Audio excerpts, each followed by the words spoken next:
Bismillahirrahmanirrahim.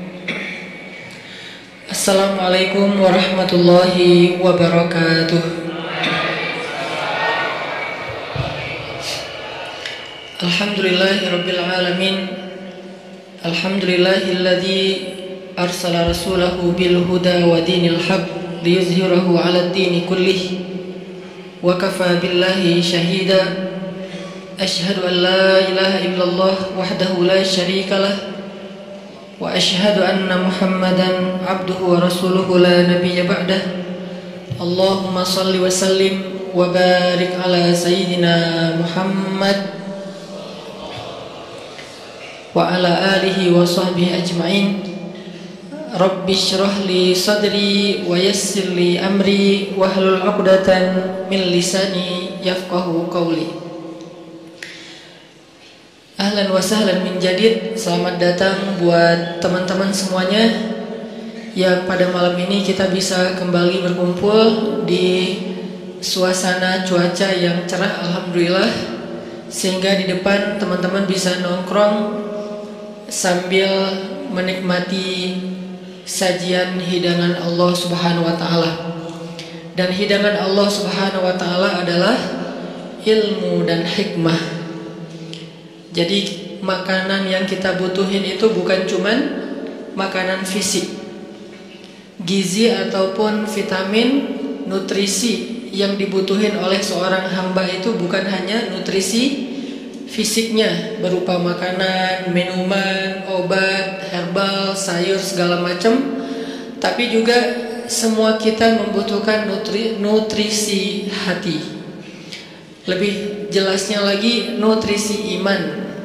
Karena yang menjadi lemah bukan hanya tenaga kita, tapi iman kita juga bisa menjadi lemah. Yang menjadi futur atau ngantuk bukan cuma mata kita, tapi basirah kita juga bisa menjadi ngantuk. Yang menjadi lupa bukan hanya akal kita, tetapi juga zikir kita juga bisa menjadi lupa. Makanya kita butuh nutrisi atau maidatur rahman, hidangan Allah Subhanahu wa taala yang berbentuk hikmah dan ilmu, sebagaimana kita butuh juga hidangan nutrisi untuk kebutuhan fisik kita. Walaupun memang kita nggak perlu nutrisi, nggak harus memberi nutrisi hati kita dalam bentuk kajian ilmu setiap hari 3 kali misalnya. Nggak harus sih, kalau bisa lebih bagus, tapi nggak harus. Karena nutrisi hati ini bisa kita dapetin bukan cuma dengan duduk dalam majelis ilmu, bukan hanya duduk di dalam tongkrongan hikmah, tapi juga bisa kita dapetin dengan tilawah Al-Quran. Kita juga bisa dapetin itu dengan zikir. Zikir sesuai dengan masalah kita. Karena zikir kalau nggak sesuai dengan masalah tetap berpahala, cuman kurang berasa. Kayak kita lagi nggak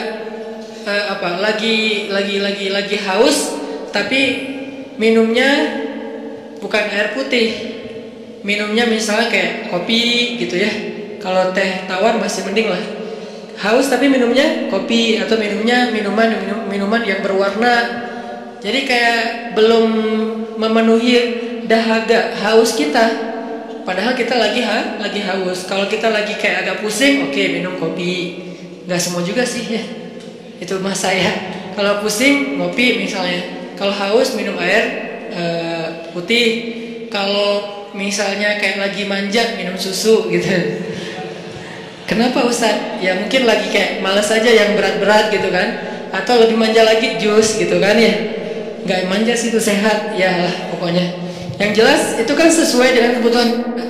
Gitu juga dengan zikir. Zikir itu nama Allah yang dipakai itu harusnya sesuai dengan masalah kita. Walillahil asma'il husna. Allah tuh kan punya nama-nama yang bagus, yang mulia, yang baik, yang keren gitu.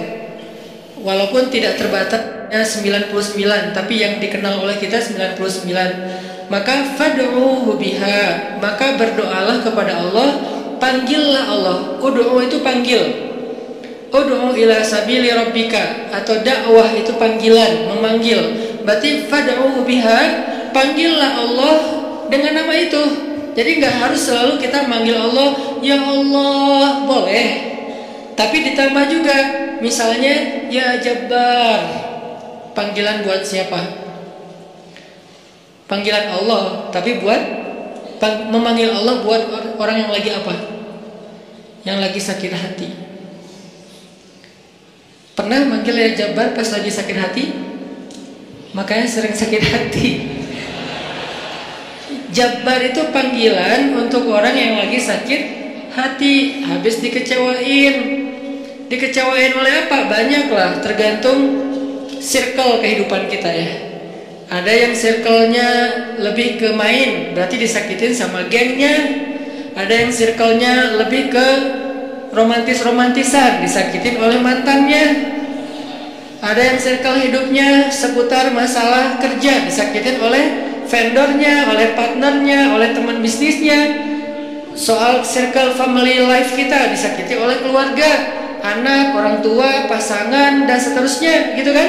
Yang jelas, ketika kita merasa disakitin, ketika kita merasa kayak dikecewain, panggillah Allah sebelum kita memanggil netizen.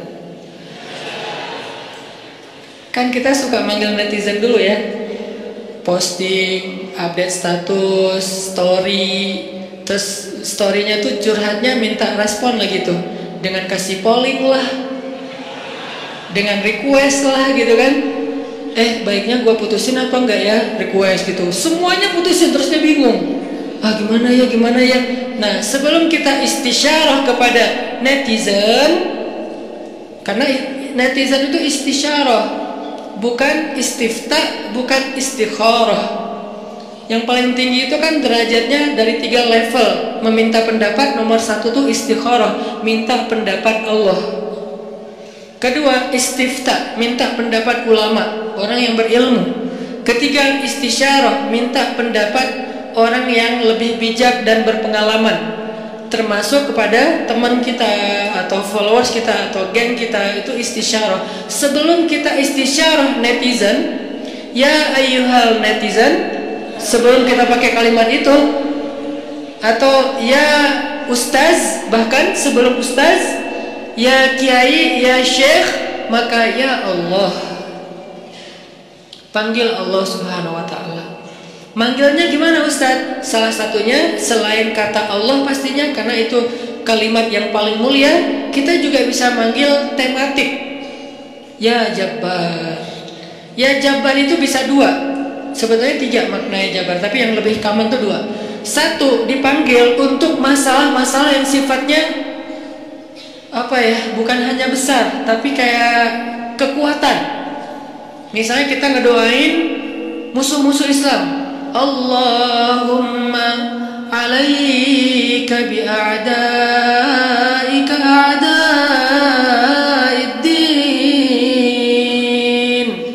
Allahumma alaika bil kuffar, Allahumma alaika biz zalimin.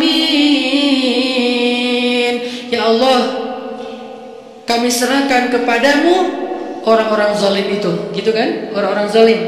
Baru kita mengatakan ya Jabbar.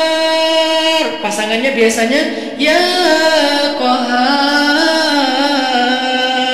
Ya Jabbar, ya Qahar. Arti Jabbar dalam konteks itu yang perkasa, yang memaksa. Ya Qahar, yang menaklukkan. Sehingga dipakailah kalimat Jabbar, Qahar, Aziz, kan kata-kata yang nama-nama yang perkasa gitu, untuk doa-doa yang sifatnya biasa dipakainya dalam kondisi terzolimi. Ini doa-doa orang yang terzolimi. Kayaknya nggak perlu dihafal juga sih. Bukan nggak perlu dihafal, nggak perlu dipakai. Kenapa? Berharap kita tidak mendoakan orang yang zolim, kecuali yang dizolimi dalam urusan agama. Kalau dizolimi urusan pribadi sih, mending jangan mendoakan orang yang menzalimi. Kenapa? Rugi. Mending doain diri sendiri. Ketika kita punya kesempatan doa kita diijabah, jangan kasih doa itu untuk orang lain, rugi. Walaupun bentuknya mendoakan atas keburukan, tetap rugi. Mending kita pakai buat doain diri kita sendiri. Ya Allah, saya lagi dizalimin, mudah-mudahan. Nah gitu kan, berarti kan kita dapat kebaikan. Ya Jabbar, itu panggilan orang yang sedang sakit hati. Jadi satu artinya untuk orang yang lagi dizalimi, satu lagi untuk orang yang lagi hatinya kayak sedih, kayak disakitin. Gak sebesar zalim sih, cuman ya lumayan lah, bikin gak bisa tidur, bikin tumbuh jerawat gara-gara itu, gitu kan ya, karena stres. Terus bikin nambah uban, walaupun ada yang uban itu karena bijaksana, ditutup. Jadi intinya adalah panggil Allah kalau kita lagi sakit hati dan dikecewain. Ya Allah, ya Jabbar. Salah satu doa minta disembuhkan kecewa dan sakit hati di dalam sholat adalah Rabbighfirli warhamni wajburni. Kalimat wajburni selama ini kita baca enggak? Kan? Tahu artinya? Hampir. Apa arti wajburni? Bukan paksa aku dong Allah, enggak. Padahal arti Jabbar juga yang memaksa kepada kehendaknya. Tapi kalimat wajburni, makna Jabbar di sini makna yang ketiga di antara tiga makna Jabbar, yaitu yang mengobati sakit hati. Jadi ketika kita berdoa Rabbighfirli warhamni wajburni warfa'ni warzuqni wahdini wa'afini, banyak banget ya, luar biasa kita ya. Jadi kalau kita sholat aja tuh kita udah minta banyak hal ke Allah. Makanya pas berdiri, pas duduk itu jangan buru-buru. Rabbi, Allahu Akbar. Apaan? Malaikat juga bingung. Rabbi apa? Kamu dengar gak dia doa apa? Enggak. Oh kirain aku doang yang salah dengar, kata malaikat. Jadi kita kayak gak jelas gitu minta ke Allah. Rabbi udah gitu sujud, karena terlalu buru-buru, nggak ada tuma'ninah, nggak ada tenang, nggak ada berhenti sebentar. Makanya Rabbighfirli warhamni wajburni. Bagian wajburni kalau bisa di kayak gimana gitu, kayak agak menghayati dan kayak perasaannya dalam banget gitu. Wajburni. Tapi nggak gitu juga sih dalam sholat, bahaya, bid'ah, syubhat, menyambar-nyambar. Intinya teman-teman, wajburni itu artinya kalau kita terjemahin, sembuhkanlah sakit hati saya. Atau bahasa lain juga bisa diterjemahin, hiburlah aku ya Allah, aku lagi sedih nih. Kalau kita ke teman gitu ya, hibur aku dong, gue lagi sedih nih. Ya udah yuk kita main, ya udah yuk kita jalan, ya udah kita nonton, ya udah kita ngopi, ya udah kita makan, ya udah apalah terserah. Yang jelas kita ngadu ke dia, minta dihibur pas kita lagi sedih. Nah cara ngadu ke Allah pas kita lagi sedih supaya dihibur oleh Allah, wajburni ya Jabbar. Itu bisa dibaca di dalam sholat, bisa juga dibaca di luar sholat. Gak apa-apa, dalam sholat baca, di luar sholat juga baca. Bahkan di luar sholat kita bisa ulang-ulang, wajburni ya Jabbar, wajburni ya Jabbar. Ya Allah, hibur aku ya Allah, hibur aku ya Allah, aku lagi sedih berat nih. Udah seminggu aku gak buka Instagram, ya Allah. Curhat. Kenapa? Komen. Head speech ya Allah. Ya Allah, aku udah seminggu gak lihat grup. Ya Allah, aku udah seminggu gak buka handphone. Lebih parah lagi kan? Berarti bermasalah di akun sosial media, bermasalah di grup, bermasalah di nomor kontak, bermasalah di SMS, semua bermasalah. Ya Allah, udah seminggu aku gak buka handphone, hibur aku lagi sedih banget gitu. Nah, minta ya Jabbar, wajburni ya Jabbar, wajburni ya Jabbar. Entah Allah akan hibur kita. Hiburan Allah lebih baik daripada hiburan yang diberikan oleh makhluk. Hiburan makhluk itu kadang-kadang modal. Kalau nggak modal di awal, modal di akhir. Modal di awal, dia ngajak nonton, kita yang bayar. Dia ngajak ngopi, kita yang bayar. Kalau modal di akhir, dia bayar, tapi nanti dia pamrih. Dulu kan pas lo lagi sedih, gue traktirin makan. Sekarang gue lagi sedih nih, sama aja kan ngemodal ya. Kalau Allah yang ngehibur kita, itu nggak ada pamrihnya, nggak ada modal di awal, nggak ada modal di akhir. Terus kenapa kita cepat dan begitu spontan minta hiburan dari makhluk? Begitu spontan minta curhat kepada makhluk, begitu spontan manggil nama makhluk, tapi kurang spontan memanggil nama ya Jabbar, nama Allah Subhanahu wa Ta'ala. Ini kalau ngomongin kecewa, salah satu di antara Asmaullahil Husna, nama-nama Allah yang mulia itu adalah ya Jabbar. Sehingga kekecewaan itu jadi jalan buat kita untuk lebih akrab sama Allah. Kan kita tuh kayak, mungkin saya aja yang ngerasa gini, tapi banyak juga sih yang curhat kayak gitu. Kita tuh sering ngerasa akrab sama Allah tuh pas lagi ada masalah kan ya. Kalau lagi nggak ada masalah kayak kita tuh plain banget gitu hubungan sama Allah. Kayak misalnya hayya 'alas shalah biasa aja. Oh ya udah azan. Itu paling soleh tuh. Di bawahnya dikit, kok azan sih baru jam berapa? Di bawahnya dikit, kok azan sehari berapa kali sih, kok sering banget pada kali. Padahal cuma 5 kali, dia kayak berasa sering banget gitu dengan azan gitu kan ya. Paling soleh juga, oh udah azan gitu kan. Tapi kalau lagi ada masalah, kita tuh kayak apa? Kayak perasaannya tuh kayak ini banget, sensitif banget dan akrab gitu sama Allah. Hayya 'alas shalah. Suara kakek-kakek juga berasa jadi suara vokalis jazz gitu. Si kakek-kakek kan agak-agak serak apa ala-ala apa rock gitu kan. Tapi kadang ini suara azan merdu banget ya. Merdu apaan? Kakek-kakek yang biasanya enggak, gua dengernya kali ini dia merdu banget loh. Jangan-jangan dia lagi baper. Enggak, dia biasa aja. Kita yang lagi baper. Jadi apa yang kita dengar itu kayaknya tergantung perasaan kita. Pernah nggak dengar suara azan terus kayak sedih? Soalnya kasihan sama muazzinnya gitu. Kok gitu ya azannya, kasihan ya. Kayaknya dia kayak nafasnya putus-putus gitu. Kalau tadi sih keren-keren sih. Yang tadi ikut challenge azan, hayya 'alas shalah, bagus lah. Tapi yang paling bagus emang azan itu habis diputusin. Itu tuh keren banget, baper tuh. Hayya 'alas shalah. Jadi dia kayak, kenapa sih lo gituin gua? Jadi tuh kayak lagi curhat banget gitu kan. Enggak, guyon. Intinya azan dengan hati, tilawah dengan hati.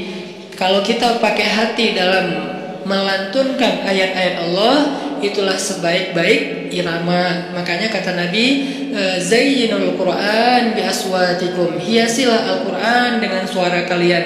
Tapi para sahabat gak semuanya suaranya bagus. Terus gimana tuh? Sementara Nabi nyuruh menghiasi Al-Quran pakai suara. Kata para ulama, sebaik-baik hiasan dari suara kita itu adalah suara yang membaca Al-Quran dengan iman. Saya tuh qori, dari kecil tuh udah ikut musabakoh. Jadi udah kayak masalah olah vokal tuh kita dari kecil tuh udah sering, udah latihan serius sampai tingkat nasional, internasional. Jadi buat saya vokal itu kayak penting. Makanya kalau dengar orang misalnya apa kayak nyanyi kah atau dia tilawah kah, cukup satu vokal pendek aja udah ketahuan ini kayaknya nih kayak orang kayak blind apa tuh, blind audition ya. Kan yang blind audition tuh baru wah tuh keren gitu kan ya, baru wah gitu, padahal belum kedengaran, tapi kok dia udah bisa nyimpulin, langsung dia pencet bahwa dia tuh ngelulusin gitu. Karena emang mungkin si jurinya ini udah punya ini banget, udah sensitif banget dengan suara. Nah, tapi saya sadar ternyata dalam membaca Al-Quran nomor satu itu bukan suara. Sekeren apapun suara orang, masih kalah dengan yang nomor satunya apa? Iman. Ada orang baca Qurannya sederhana, Alhamdulillahirabbil alamin, Ar-Rahmanirrahim. Itu tuh keren banget suaranya. Dibandingkan Alhamdulillahirabbil alamin. Kalau pamer gak berasa di hati yang dengar juga. Dan baca juga kok suara saya gak enak banget ya. Walaupun kita tetap butuh kayak media, sound, mic. Kalau saya kan buat saya sound mic itu kayak fardu ain ya, usul, termasuk hal yang penting gitu kan. Sehingga kalau saya mau ini pasti mic dulu yang dicek. Bukan apa-apa, bukan gaya-gayaan kayak tadi misalnya. Tiba-tiba mic monitor nyala karena belum di setel. Kalau mau dinyalain setel dulu. Padahal sebelumnya kan mic luar, mic dalam nih yang dinyalain. Kalau mic dalam dari tempat imam kedengarannya tuh kayak suara dari langit gitu. Kalau monitor kayak suara dari mulut saya gitu. Jadi berasa dengar suara sendiri kan agak enak ya. Nah, makanya awalnya pas saya istawu sufufakum, itu istawu sufufakum sebetulnya ada dua fungsi. Satu lagi nyuruh nerapiin soft, dua lagi cek sound. Soft diluruskan dan dirapatkan. Kalau lama kayak Muzammil tadi, berarti pro banget tuh cek soundnya. Kita sholatnya adalah sholat yang terakhir, rapatkan soft dan segala macam. Berarti Muzammil pro banget ngelihat sound ini kayaknya gimana ya? Ini soundnya ada yang kayaknya di sana tuh ada yang ngadat deh, gaya banget ya. Artinya buat saya itu bukan gaya-gayaan teman-teman. buat saya itu penting. Kita nggak tahu ya, yang sholat diantara kita ini mungkin ada yang pertama datang buat sholat, pengen dia berkesan, sekali-kalinya datang langsung berkesan sehingga jatuh hati dengan masjid, jatuh hati dengan sholat. Karena sholat itu buat saya konser paling kolosal di muka bumi. Kenapa kolosal? Karena yang mengikuti, yang nonton sholat bukan cuma manusia, tapi malaikat, terutama salat subuh. Inna Qur'an al-fajri kana mashhuda. Sesungguhnya performance imam di waktu subuh ketika sholat, itu terjemahan panjangnya ya, bahasa anak mudanya, tolong dimengerti. Bahasa anak mudanya, sesungguhnya performance imam di waktu subuh saat dia sholat, bahasa gampangnya, sesungguhnya bacaan imam di waktu subuh ketika sholat mashhuda, ditonton. Kalau bahasa terjemahan kakunya, disaksikan. Sama nggak tuh? Sama kan? Disaksikan, saksikanlah. Itu kan bahasa TV yang dulu, baheula ya. Kalau sekarang, nonton gitu kan ya. Jadi kayak ditonton. Siapa yang nonton? Bacaan imam, performancenya imam ketika subuh, Allah, malaikat. Coba DWP sama Tomorrowland yang nonton siapa? Ya kita. Di YouTube. Enggak. Yang nonton adalah penonton manusia, orang-orang yang belum dapat hidayah. Begitu si DJ-nya masuk, jreng, disuruh left, disuruh right gitu kan ya? Apa left, right kan gitu kan? Sholat begitu, Allahu Akbar, kan lebih keren. Kenapa kita di sholat nggak serapi left right-nya konser Tomorrowland? Padahal mereka yang nyuruhnya DJ, kita yang nyuruhnya imam. Karena soundnya nggak kedengaran ke belakang. Jangan suuzon sama makmum ya. Emang nggak kedengaran. Imamnya udah 2 rakaat, makmumnya baru takbir. Kirain tadi imamnya kayaknya ini belum siap deh, jangan-jangan batal wudu dulu, ya udah kita tungguin. Padahal imamnya udah 2 rakaat. Kenapa makmumnya telat? Soundnya tuh nggak sampai ke belakang. Kita irit di bab sound, tapi boros banget di bab kubah masjid, menara masjid, warna masjid. Kadang-kadang cat masjid itu baru berapa bulan, ini kayak mirip apa ya, kayak nggak sreg gitu ya. Udah ganti deh cat masjid yang doff yang bagus, diganti hanya gara-gara seleranya berubah. Tapi mic-nya cuma puluhan juta, kubahnya hampir 1 miliar. Orang lain untuk sound itu 1 miliar. Kenapa kok mic lebih penting daripada yang lainnya? Karena inilah activity nomor 1 di dalam masjid kan. Performance nomor 1-nya kan di mic oleh 2 talent, 1 imam, 1 lagi muazin. Muazin penting, imam penting. Muazin manggil orang di luar supaya datang. Imam biar bikin orang di dalam itu nggak nyesel udah datang. Muazinnya keren, imamnya nggak keren, kan kayak nyesel gitu ya. Kirain tadi azan sholatnya seru, gitu kan? Kenapa nggak seru? Soalnya bacaannya salah-salah, suaranya kayak putus-putus gitu, kayak keselak lagi, imamnya kasihan gitu kan. Kita di belakang, aduh udah lah pak, kasihan pak, udah aja ruku dah, gitu kan ya. Kayak nggak tega gitu imamnya. Tapi muazinnya bagus, makanya dua-duanya penting. Talent 1 muazin, talent 2-nya imam. Hayya 'alas shalah.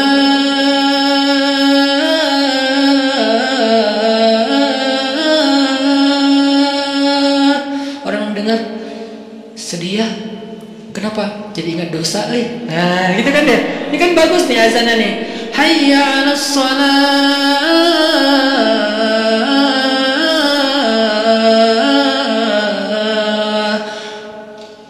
Surga itu kayaknya indah juga ya dengar suara mah. Baru dengar suara, panggilan belum. Salamun salam. Ya ayyuhal mu'minun, ya ibadallah, panggilan malaikat. Kan suara malaikat pastinya keren ya. Nggak ada yang fales dong, malaikat. Masa malaikat fales? Udah gua aja yang manggil. Kenapa? Lo suaranya fales kata malaikat. Kan nggak mungkin kan? Panggilan yauma yunadil munadi mim makanin qarib. Hari ketika malaikat memanggil manusia dari tempat yang dekat. Tahukah kita apa tempat yang dekat? Tempat yang dekat itu adalah Masjid Al-Aqsa. Hari ketika malaikat berdiri di titik Masjid Al-Aqsa sekarang, memanggil seantero padang mahsyar, halummu ilayya, kumpul kalian semuanya di sini, kata malaikat. Jadi azan yang keren itu azan yang mengingatkan orang kepada dosa, azan yang mengingatkan orang kepada akhirat, dan itu nggak bisa kalau nggak pakai hati. Nggak perlu ngeluarin 100% vokal, cukup 60%-nya aja. 30% dibantu sama sound, 10%-nya dipakai, 40%-nya dipakai dengan perasaan. Makanya saya senang banget kayak apa dulu masa masih punya halakoh kecil sama teman-teman, termasuk ada Muzammil, anak-anak ITB, kita kan kayak belajar apa dulu, Muzammil mana Muzammil? Oh ada, belajar makomat sama dulu sebelum ada pemuda hijrah, makomat sama belajar azan. Kita kayak apa ya, kayak mengcover. Jadi bukan cuma lagu yang di cover, kita mengcover azan. Cover azan Masjidil Haram Dagriri. Dagriri itu azannya tuh menurut saya azan of the year 2018, azan terbaik itu nanti cari di YouTube. Azannya Hamdi Ad-Dagriri kalau nggak salah namanya. Nanti azannya Al-Aqsa. Azan Al-Aqsa tuh kayak lagi curhat. Al-Aqsa tuh udah dirampas, kami itu teraniaya, kemana kalian wahai kaum muslimin, gitu. Seolah-olah tuh kayak manggil kita gitu. Dari irama-irama yang dipilih kan. Nah ini semuanya dengan hati, makanya pakai hati aja udah terbaik. Balik lagi ke tema yang tadi adalah panggil Allah dengan lembut, nidaan khafiyya. Zikru rahmati rabbika abdahu Zakaria idh nada rabbahu nidaan khafiyya. Ketika dia nada rabbah. Apa arti nada rabbah? Nada itu bahasa Arab terus jadi bahasa Indonesia nada, tapi beda arti. Nada artinya memanggil. Nada dering, panggilan. Dering panggilan itu bahasa Arab. Idnada rabbahu nidaan khafiyya. Nada yunadi nidaan, nida panggilan. Jadi kalau ada yang namanya nida itu adalah panggilan. Makanya kalau dia panggil, panggilan kamu siapa? Panggilan aku nida gitu. Itu panggilan, iya nida, iya panggilan ya. Amin gitu. Kalau ngerti bahasa Arab, ngerti ya sama aja sih. Nah, yunadi ini nada rabbahu nidaan khafiyya, memanggil dengan khafi. Khafi itu kayak lirih. Ya Allah gitu pelan-pelan. Terus khusyuk manggilnya. Berperasaan manggilnya, bukan ya Allah. Itu mah kaget kali ya, bukan manggil Allah karena dia lagi curhat. Kalau mau curhat, ya Allah. Coba jadikan ya Allah ini kata favorit kita deh. Dan jangan tunggu bermasalah baru lembut suaranya. Kalau lagi senang kayak ya Allah. Nggak gitu sih. Kita lagi senang itu juga butuh Allah, teman-teman, yang kayak pekan yang lalu kan. Kita butuh Allah itu bukan pas lagi susah doang. Sarra dan dharra. Iza asabatuhum sarra wa iza asabahum dharra, sama-sama butuh Allah. Butuh Allah ketika susah, jelas kita paham. Butuh Allah ketika senang artinya apa? Supaya kesenangan yang Allah kasih itu jadi barokah, mubarak, jadi bertambah manfaat, jadi bertambah kebaikan, nggak jadi sia-sia. Nah, kalau nikmat yang Allah kasih, kesenangan yang Allah kasih malah jadi bikin kita sia-sia, itu malah jadi musibah. Sehingga kita butuh Allah supaya dituntun, ya Allah saya punya rezeki ini, diapain ya? Supaya bermanfaat nih.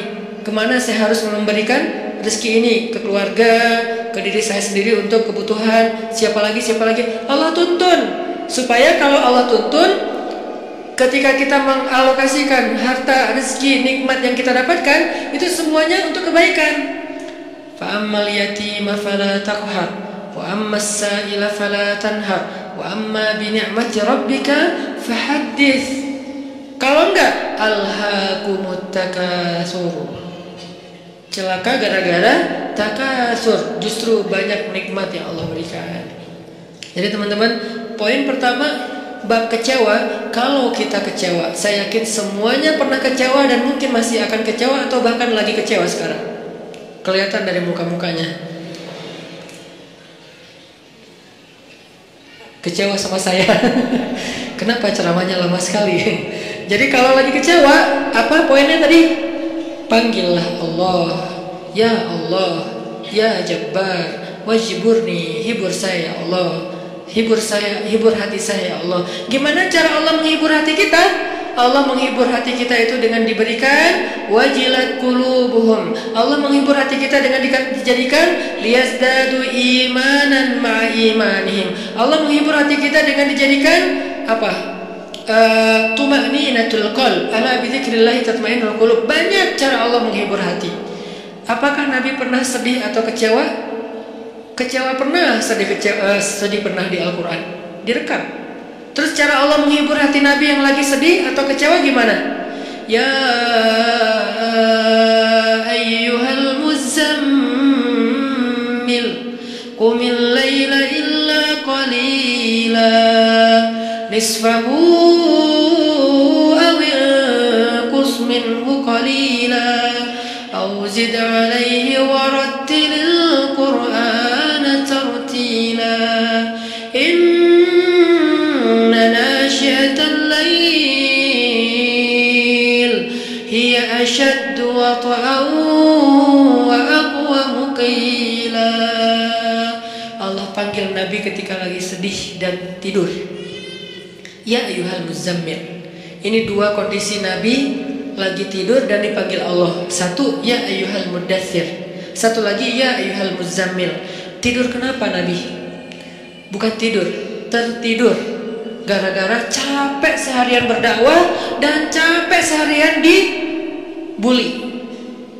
Dibully di mana-mana, pergi ke pasar, dibully di pasar, pergi ke tempat pertemuan, dibully di tempat pertemuan, pergi di sepanjang jalan, dibully di sepanjang jalan, pergi ke rumah keluarga besarnya, ke tetangganya, ke pamannya, ke sepupunya, dibully oleh tetangga dan keluarga besarnya. Kemanapun beliau pergi, beliau dibully, dihina, dicela seharian dari pagi. Satu kota Mekah ngebully beliau. Ada yang mengatakan beliau itu penyihir, ada yang mengatakan beliau itu pembohong, ada yang mengatakan beliau itu tercela, muzammam. Nama aslinya Muhammad, artinya terpuji, tapi diplesetin jadi muzammam, artinya tercela. Atau orang salib dulu, pas perang salib menamakannya dengan istilah Muhammad. Apa Muhammad? Salah satu nama setan. Jadi dipanggil Muhammad, dipanggil muzammam, dipanggil sahir, dipanggil majnun, orang gila, dan banyak lagi yang nggak direkam secara diksi oleh Al-Quran, karena emang Al-Quran ini memilih banget diksinya. Tapi secara simbolik Al-Quran nunjukin bahwa inilah celaan-celaan yang diterima Nabi berhari-hari dari pagi sampai malam. Pulang malam-malam ngomong ke Khadijah, Khadijah zammiluni, Khadijah selimuti aku, selimuti aku.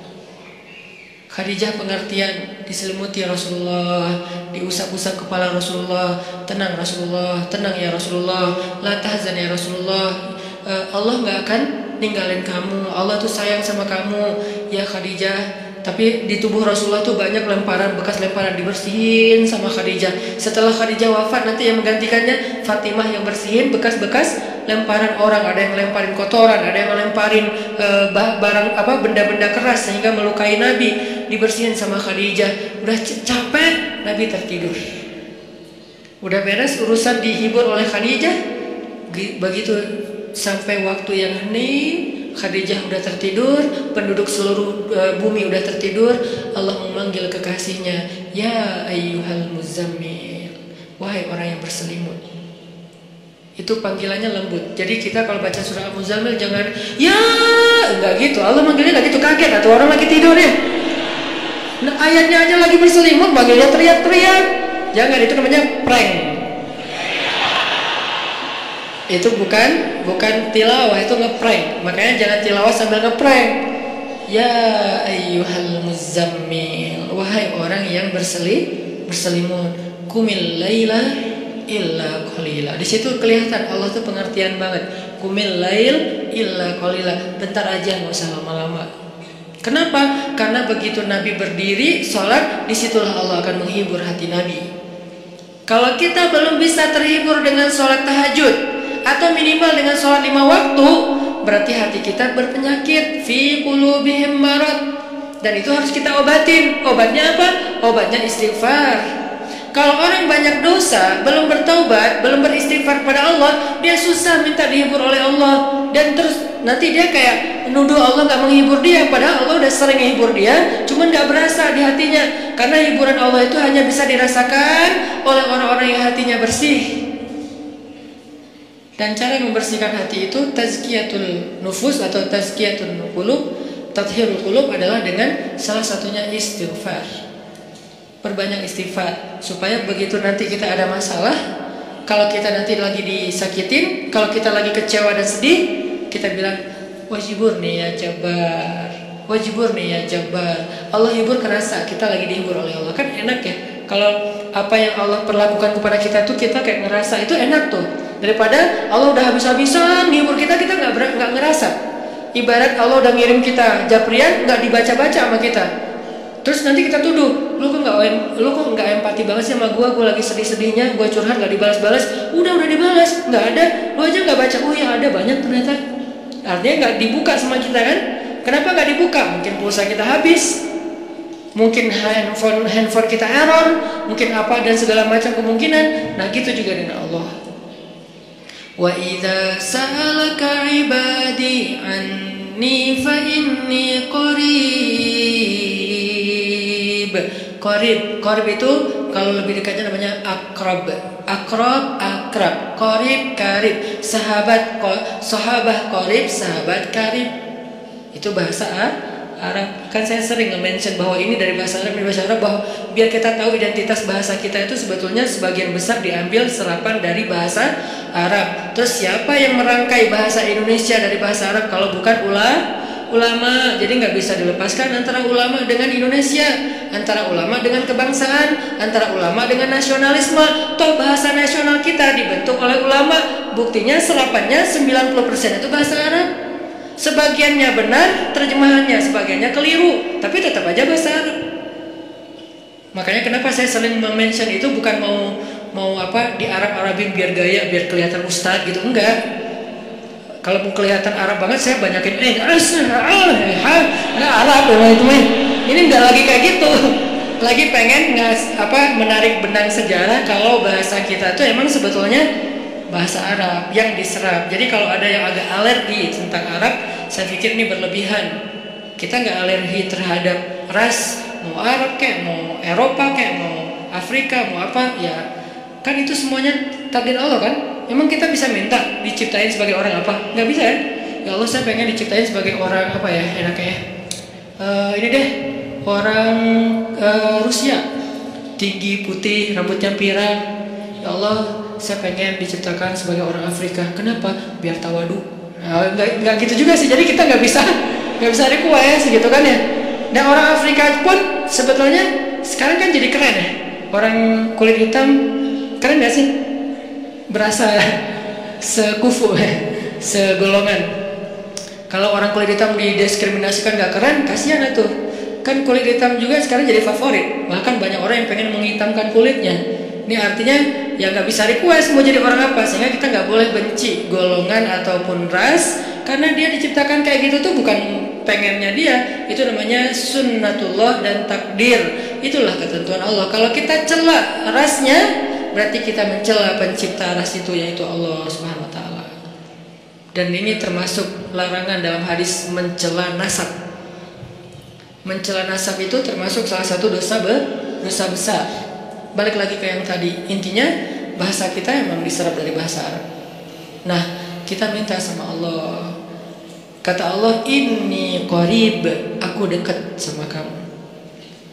Ujibu da'watad da'i idza da'ani. Ujib dari kata jawab. Jawab bahasa Indonesia juga jawab. Jawabun, jawaban, jawabin, itu grammar. Terus salah satu yang diambil dari antara 3 bentuk grammar Arab itu kita ambil jawaban, ya, menunggu jawaban. Ada orang yang bisa mengatakan saya lagi menunggu jawabun, nggak ada kan ya? Ini agak-agak aneh. Jawabin atuh, ada tuh jawabinnya. Jawab berarti yang udah ada tuh jawaban, jawabin. Jawabun mah belum ada ya. Jawabin atuh yang respon apa yang tadi. Nah oke, berarti itu bahasa Arab juga. Jawab, ban, bin sama aja. Ujibu berarti bahasa Al-Quran sendiri itu sebetulnya tanpa baca terjemah, kalau kita tahu akar katanya, itu emang bahasa kita, bahasa Arab, bahasa Indonesia. Ujibu da'watad da'i idza da'an. Aku mengijabah, menjawab dakwah. Dakwah itu panggilan. Ujibu da'watad da'i idza da'an. Aku menjawab panggilan dai, orang yang memanggil kalau dia mendakwah atau memanggil aku. Jadi kalau kita bilang ya Jabbar, Allah langsung turun ke langit dunia, nyamperin kita terus mengatakan ai abdi, ai abdi. Ai abdi itu artinya ada apa hambaku? Halaka hajah, kamu punya masalah hambaku? Itu namanya ujibu. Cuman kita nggak dengar. Sama kayak kita baca Al-Fatihah, bukankah Allah merespon bacaan kita? Alhamdulillahi Rabbil Alamin. Kata Allah, hamadani abdi, hambaku memuji aku. Gitu kan? Sampai selesai Al-Fatihah, satu ayat demi satu ayat Allah tuh ngerespon. Jadi kita kayak lagi chat sama Allah sebetulnya. Salat itu kan chat sama Allah. Makanya bahasa hadisnya ihsan. Kalau pengen sholat kita yang ada kesan chat, berarti sholat kita tuh harus sampai ke level ihsan. Apa level ihsan? Anta'budallah ka'annaka tarah, fa in lam takun tarah, fa innahu yarak. Ketika kamu bisa menghadap Allah, beribadah kepada Allah, seolah-olah kamu tuh ketemuan langsung sama Allah. Kan berarti kita lagi chat sama Allah, ketemuan langsung. Kalau nggak ketemuan langsung, kamu nggak ngelihat dia, maka yakinlah dia ngelihat kamu. Berarti kayak orang telepon atau kayak orang fit call, cuman kamera depan kita rusak. Kamera depan dia ya, kita nggak bisa ngelihat dia. Iya, kamera depan dia. Ya gitu deh pokoknya. Yang jelas adalah kita lagi chat sama Allah. Sehingga Allah tuh kalau kita berdoa jangan berpikir bahwa kita tuh ngomong sendiri terus gak ada yang dengerin. Rabbana atina fid dunya hasanah wa fil akhirati hasanah wa qina adzabannar. Rabbi firli warhamni wajburni warfa'ni warzuqni wahdini wa'afini Allahu akbar. Ya gak ada yang dengar seolah-olah enggak. Rabbi firli warhamni wajburni. Kalau kita sholat berjamaah Ustaz gimana? Pelan-pelan, imamnya kita mungkin slow motion. Kalau dia kan dicepetin tuh kan ya. Jadi ya apa istilahnya tuh? Cut to cut gitu kan. Gimana tuh caranya Ustaz? Sedapatnya, jangan dipercepat tapi tetap dapat kan? Rabbi firli warhamni wajburni. Belum beres, Allahu akbar, enggak apa-apa, tapi kita udah kayak tenang. Makanya kalau nggak puas tambahin dengan sholat sunnah. Begitu tahiyat awal, duduk tahiyat antara dua sujud, Rabbi firli warhamni wajburni. Lama wajburni teh 10 menit. Kenapa itu orang curhat sama Allah? Boleh nggak kayak gitu? Boleh nggak kita duduk di antara dua sujud setengah jam? Boleh. Apalagi sholat sunnah. Kecuali kita jadi imam sholat berjamaah, jangan. Kasihan. Anak udah nangis-nangis. Terus suami udah nunggu di depan ngeklakson-klakson. Terus sales sudah habis promonya. Kan nggak konsen sholatnya. Makanya kalau jadi imam yang bijak, ambil pertengahan. Makanya bacaannya juga jangan terlalu panjang. Kalau sholatnya sholat 5 waktu. Tapi terutama kecuali subuh yang paling panjang. Kalau sholatnya sholat tarawih, namanya juga tarawih dari kata roha. Roha bahasa Indonesia rehat. Jadi tarawih itu artinya berehat-rehat. Kalau sholat tarawihnya sampai keringetan, namanya bukan berehat-rehat, itu mah lagi nge-gym. Tarawih keringetan, harusnya kan tarawih itu kan tadi keringetan terus gara-gara tarawih jadi nggak ada keringetan ya. Itu kayak apa? Bukan pemanasan, pendinginan. Gitu deh pokoknya. Jadi tarawih itu Allahu Akbar. Wah, mulai istirahat nih. Kalau ada yang ngomong, pengen istirahat, kenapa? Habis tarawih. Ini aneh. Tarawih itu kan istirahat. Kenapa kita istirahat habis istirahat? Ada dua kemungkinan. Satu, kita tarawihnya nggak benar. Kedua, imamnya yang mungkin terlalu buru-buru. Tapi di Indonesia kalau imamnya nggak buru-buru, nggak jadi ngehit. Biar imamnya paling ngehit, ratingnya tinggi, harus yang cepat. Makanya saya pernah kayak balapan gitu tarawih. Saya di masjid satu, yang satu lagi masjid sebelah. Takbir bareng, Allahu Akbar, Allahu Akbar. Oke, kita start bareng nih. Begitu saya waladhdallin, di sana assalamualaikum. Wah, kalah saya pakai 150 cc, dia pakai 1200 cc. Ya iyalah, nggak akan kekejar. Tapi yang sana lebih banyak jamaahnya, di sini dikit. Kenapa? Di sini karena yang mungkin itu pengen istirahat dengan sholat. Kalau di sana pengen cepetan istirahat dari sholat. Beda kan ya? Nah, balik lagi.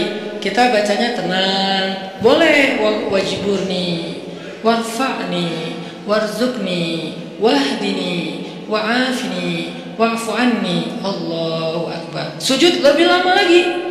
Karena sujud itu lebih freestyle. Freestyle doanya, bukan freestyle untuknya. Masa sujud mau gini terus. Ya enggak sih. Freestyle doanya. Maksudnya freestyle doa tuh boleh baca doa apa aja selama itu kebaikan. Misalnya kita doa Abu Bakar, Allahumma ja'al fi qalbi nuran, wa fi sam'i nuran, wa fi basari nuran, wa an yamini nuran, wa an shimali nuran, wa amami nuran, wa khalfi wa min warai nuran, wa min tahti nuran, wa min fawqi nuran. Itu kan doa Abu Bakar kan? Boleh. Apakah itu doa dibaca Rasul? Enggak, Abu Bakar yang baca doa itu. Jadi Abu Bakar bid'ah? Enggak lah. Doa itu ibadah mutlak, ibadah bebas. Sehingga karena dia bebas, kita boleh membaca doa bukan hanya yang diajarkan Rasul, tapi doa yang diajarkan Rasul pun itu yang terbaik pastinya. Cuman yang gak diajarkan Rasul, boleh. Ada kasus yang di zaman Rasul gak ada, tapi di zaman kita ada. Salah satunya yang sering saya ulang-ulang apa? Mendoakan anak yang lagi ujian nasional. Ada gak doa dari Rasul anak ujian nasional? Dan di zaman Nabi, anak-anak Nabi gak ada ujian nasional. Ya Allah, Fatimah lagi ujian nasional. Nggak ada kan ya? Sehingga kita nggak bisa niru. Terus boleh nggak kita ngedoain anak kita lagi ujian nasional sementara Nabi nggak ada contohnya? Boleh, itu nggak disebut bid'ah. Nggak selalu yang nggak dilakukan Nabi itu dianggap. Makanya jangan nanya apa dalilnya doa itu. Ya, yang penting nggak melanggar sunnah Nabi. Nah, sunnah Nabi dalam doa itu adalah menutup aurat, bacaannya yang benar, jangan maksa, jangan marah-marah sama Allah. Ya Allah, pokoknya nih yang terakhir kali nih saya doa nih. Ya nggak bisa gitu. Doanya yang baik gitu kan. Kalau mendoakan yang buruk balik lagi kepada kita sendiri.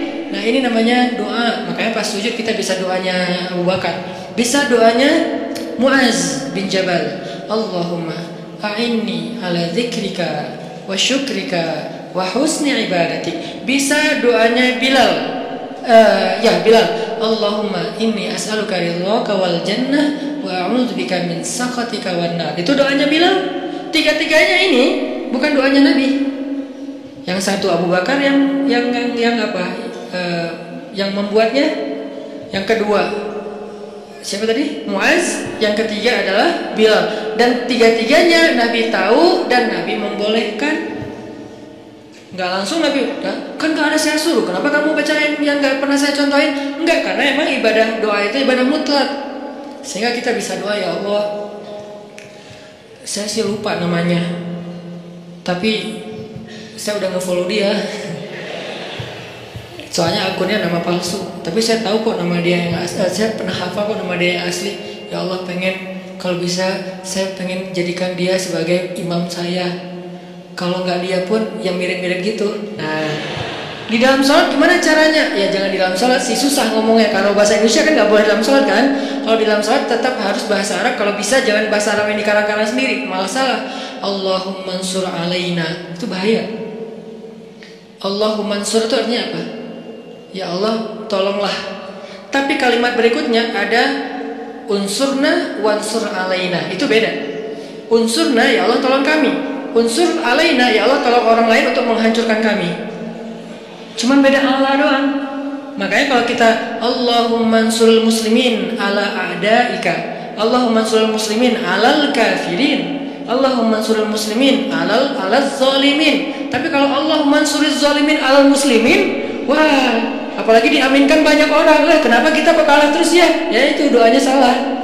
Makanya kalau bahasa Arab mah lebih baik jangan dikarang sendiri. Mending kita hafal. Cari di Google boleh, tapi harus jelas websitenya. Jangan-jangan di Google kan semua orang bisa nulis kan ya. Kadang-kadang dari Facebook juga ada di Google, kita klik ternyata itu kayak dia lagi curhat gitu, sok-sok pakai bahasa Arab. Ternyata isinya mantra. Kan bahasa mantra juga kayak bahasa Arab kan, keriting-keriting gitu kan. Nah, intinya teman-teman minta sama Allah pas kita lagi duduk di antara dua sujud, pas kita lagi sujud. Poin 1, kalau lagi dikecewain. Poin 2, kalau kita dikecewain, kecewa, sedih, kadang-kadang nggak harus dikecewain orang, kecewa sendiri, nggak jelas. Tiba-tiba kecewa, tiba-tiba kayak sedih aja. Pernah nggak sih sedih tapi nggak ada sebab? Wah, serentak, Itu tuh gimana tuh? Tiba-tiba kayak hari ini, kok saya nggak tahu nggak kenapa? hati kita itu diusik sama setan.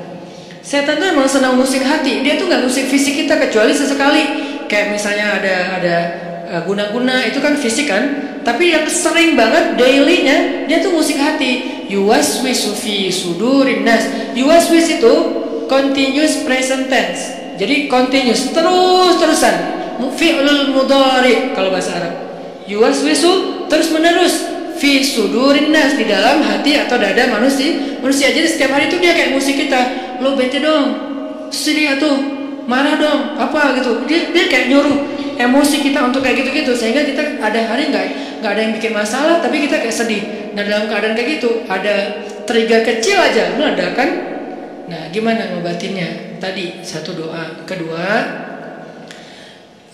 kalau kita lagi sedih kayak gitu, coba selain minta kepada Allah Subhanahu Wa Taala, belajar untuk membiasakan amal favorit kita itu, hobi kita itu hobi yang bentuknya ibadah. Saya nggak nyalain hobi kita. Kita punya hobi olahraga itu keren banget dan bermanfaat. Kan saya paling nggak suka menjudge ya. Makanya kalau ada orang yang menjudge dunia anak muda itu seolah-olah semua negatif, saya kayak ngerasa sedih dan tersinggung. Kenapa kesannya everything comes with youth is a sin gitu, seolah-olah gaul jadi dosa, apalagi nongkrong jadi sia-sia, apalagi olahraga, seni anak muda semuanya kesannya negatif, seolah-olah nggak ada baiknya gitu anak muda. Kan nggak gitu kan? Datangkan sahabat Nabi semuanya sebagian besarnya anak muda dengan model culture-nya mereka. Jadi saya nggak setuju kalau semua tentang anak muda itu dianggap negatif, sehingga kita nggak mau menjudge. Olahraga bagus dan nggak ada istilah olahraga sunnah. Semua olahraga itu selama tidak melanggar syariat ya sunnah. Karena olahraga itu satu untuk kesehatan, dua untuk kebugaran, sehat, bugar artinya fisiknya bagus, tiga untuk silaturahim, olahraga. Makanya ada Nabi main dengan para sahabat itu tujuannya bukan hanya main-main tapi bermanfaat. Bermanfaatnya apa? Jadi mengikat ukhuwah. Kadang-kadang kita butuh ketawa untuk ukhuwah, bukan hanya butuh tausiah. Sama-sama butuh, tapi yang balance. Makanya Ali mengatakan rawihul qulub. Rawihu itu dari kata rehat. Rehatkan, istirahatkan hati kalian, karena hati itu bisa bosan sebagaimana fisik juga bisa bosan. Nuruddin Zinki, salah satu tokoh favorit saya di Aleppo, Suriah. Dia gurunya Salahuddin Al-Ayyubi. Kalau mau kita lihat siapa Salahuddin, nggak afdol kalau kita belum lihat siapa di balik Salahuddin, yaitu Nuruddin Zinki. Keren banget, lebih daripada Salahuddin Al-Ayyubi. Beliau dalam satu waktu bikin lomba berkuda di antara prajurit-prajuritnya. Berkuda selama 3 hari. Berkudanya tuh lomba, seru-seruan. Terus mereka kayak freestyle gitu kudanya. Kalau kita kan ada riding, ada freestyler kan. Freestyle itu kan mungkin kayak anak mobil, mungkin kayak drift gitu kan, atau anak motor mungkin kayak ngejumping dan segala macam. Freestyle lah pokoknya. Nggak riding, nggak touring. Biasanya riding, touring, sekarang freestyle semua. Main-main, ketawa, ada yang jatuh diketawain. Ketika ada orang yang ahli ibadah, bukan ahli dakwah. Ini bedanya ahli ibadah sama ahli dakwah. Ada orang ahli ibadah mendengar berita ini, kalau Nuruddin lagi bikin acara freestyle kuda, ahli ibadah ini kemudian mengirim surat kepada Nuruddin Zinki. Isi suratnya apa? Nuruddin, ittaqullah. Kan orang kalau ngomong idealis itu kesannya dia paling benar ya. Pakai ayat, pakai hadis, kesannya dia benar dan kita salah. Jadi kita jadi tiba-tiba kok saya jadi salah ya? Gitu, ittaqullah, langsung menjudge. Takutlah kamu kepada Allah, seolah-olah Nuruddin baru bikin dosa. Kalimat ittaqullah itu kan kalimat kepada orang yang baru bikin dosa. Ittaqullah, istaghfirillah, tub ala Allah. Jadi kayak kamu tuh dosa banget, takut sama Allah, gitu kesannya. Nuruddin, ittaqullah, takutlah kamu kepada Allah. Yang kamu lakukan ini semuanya sia-sia. Waktu kita itu nanti akan dimintai pertanggungjawaban setiap detiknya, panjang. Keluarin ayat, keluarin hadis. فَمَنْ يَعْمَلْ مِثْقَالَ ذَرَّةٍ خَيْرًا يَرَهُ وَمَنْ يَعْمَلْ مِثْقَالَ ذَرَّةٍ شَرًّا يَرَهُ وَالْعَصْرِ إِنَّ الْإِنسَانَ لَفِي خُسْرٍ. Semua ayat keluar, semua hadis keluar. Kesannya Nuruddin itu main-main dan sia-sia. Ini bedanya orang yang hanya tinggal di dalam masjid dengan orang yang turun ke dalam objek-objek dakwah dan jihad. Mereka akan lihat realitas yang berbeda banget di dalam masjid. Di dalam masjid mah semua orang baik, soleh. Nggak diuji kita di dalam masjid, sedikit kalaupun ada. Tapi begitu di luar, akhirnya Nuruddin Zinki membalas balasannya apa? Akhi fillah, saudaraku karena Allah. Sebetulnya saya tidak ingin menyampaikan ini, tapi karena engkau sudah menuduh saya dengan tuduhan-tuduhan yang tidak benar, saya perlu tabayyun, kata Nuruddin. Kami itu udah berjihad berbulan-bulan, melintasi gunung-gunung yang tinggi, melintasi padang pasir, musim panas, musim dingin, menghadapi musuh-musuh yang berkali-kali lipat lebih banyak dari kami. Kami dan kuda-kuda kami sudah melihat darah tuh terus-terusan, setiap hari ngelihat darah, setiap hari ngelihat potongan tubuh manusia. Lelah, tidak tidur berhari-hari, kehausan, tidak minum kecuali beberapa tetes air saja dalam sehari. Kami itu sudah berjihad berbulan-bulan, kata Nuruddin. Sehingga saya melihat pasukan saya mulai stres. Kuda-kuda kami mulai stres. Kuda kalau stres susah dipakai. Jadi nggak akan sesuai dengan instruksi dari penunggangnya, kesatrianya. Dia stres, ngelihat musuh dari kejauhan. Kadang-kadang bukan ngelihat musuh, ngelihat pohon aja dikira musuh. Wah, banyak banget musuhnya, lari. Kuda stres kan bahaya kan, dan bisa membahayakan penunggangnya. Gimana mau rapi dalam soft jihad kalau kudanya pada stres, kayak nggak pernah diservis. Ibarat motor nggak pernah diservis, dibawa tuh sampai olinya udah kayak lumpur. Akhirnya kami bawalah, kalau bahasa kita, diservis. Diservis itu apa? Dengan cara, kalau diservis motor kita bawa ke bengkel servis nih, ganti oli, apa segala macam dibersihin, kayak gitu-gitu kan. Kalau servis kuda dibawa main, karena kuda itu servisnya dengan main, bukan makan minum dan segala macam. Akhirnya kudanya bisa ikut main sama penunggangnya, lucu-lucuan, guling-guling, kudanya menjatuhkan penunggangnya, terus diketawain dengan lain. Dan prajuritnya juga diservis dengan cara apa? Entertain, mereka butuh hiburan. Jangan berpikir ketika ada orang berhibur sebentar seolah-olah udah seluruh hidupnya berhibur, sampai kita menuduhnya bahwa hidupnya sia-sia. Ini terlalu gampang menjudge orang lain. Bisa jadi itu bagian dari program dakwah. Itu jawaban Nuruddin. Jadi saya ingin supaya prajurit saya segar lagi, ukhuwah mereka kuat lagi, lebih soft, barisan mereka lebih bagus lagi, dan kuda-kuda mereka lebih sehat dan bugar lagi. Dibalas kepada ahli ibadah. Baru kemudian ahli ibadah, ya tapi kan gak harus gitu juga. Allah panjang, akhirnya gak beres. Ya namanya juga orang kalau udah dengki. Sama dengan Fudail bin Iyad dengan Ibnu Mubarak. Fudail bin Iyad ahli ibadah di dua Masjidil Haram. Masjid Nabawi dia ahli ibadah dan mengajar di Masjid Nabawi. Di Masjidil Haram juga dia ahli ibadah dan mengajar di Masjidil Haram. Tapi gak pernah keluar dari masjid. Sehingga yang dia tahu realitas dunia ini hanya realitas masjid. Tentang sholat harus rapi, tentang kalau sholat kita sunnah sendiri harus pakai sutro. Itu kan realitas dinamika masjid kan. Tentang waktu azan itu jangan diburu-buru, antara azan dan iqamah itu dikasih jeda waktu. Kemudian masalah menutup aurat dalam pakaian sholat, kemudian masalah canceling. Itulah realitas masjid. Sangat mungkin belum banyak.